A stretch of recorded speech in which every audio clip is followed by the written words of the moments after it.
सरकारी नौकरी किसका ड्रीम नहीं होता। और जी तोड़ मेहनत करने के बाद भी कुछ हाथ नहीं लगा। देखते ही देखते 3 साल गुजर गए। साथ ही एडमिशन ले लिया बीएससी कंप्यूटर साइंस में। लेकिन प्रॉब्लम एक और थी। फिर मुझे याद आया मेरा plan B. Hello, my name is Shivam Singh and I am from Meerut. 12th complete करने के बाद मैंने भी गवर्नमेंट जॉब की तैयारी शुरू कर दी। साथ ही एडमिशन ले लिया बीएससी कंप्यूटर साइंस में। देखते ही देखते 3 साल गुजर गए। और जी तोड़ मेहनत करने के बाद भी कुछ हाथ नहीं लगा। हाथ लगा तो सिर्फ बीएससी की डिग्री। प्रेशर बढ़ता गया और कंफ्यूजन थी कि अब क्या करूं, क्योंकि सरकारी एग्जाम निकल नहीं पाया और करियर की टेंशन बढ़ने लगी। फिर मुझे याद आया मेरा प्लान बी, सॉफ्टवेयर इंजीनियरिंग। लेकिन प्रॉब्लम एक और थी कि बीएससी के दौरान मैं अपनी कोडिंग स्किल्स पर उतना फोकस नहीं कर पाया, जिस वजह से मेरी कोडिंग स्किल उतनी स्ट्रॉन्ग नहीं हो सकी। फिर कोडिंग स्किल्स इंप्रूव करने के लिए एक अच्छा प्लेटफॉर्म ढूंढना और भी चैलेंजिंग लगने लगा।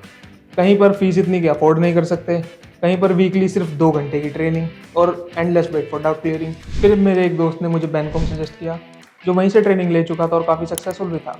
बैंकॉम का एनवायरनमेंट मुझे बिल्कुल कॉर्पोरेट जैसा लगा।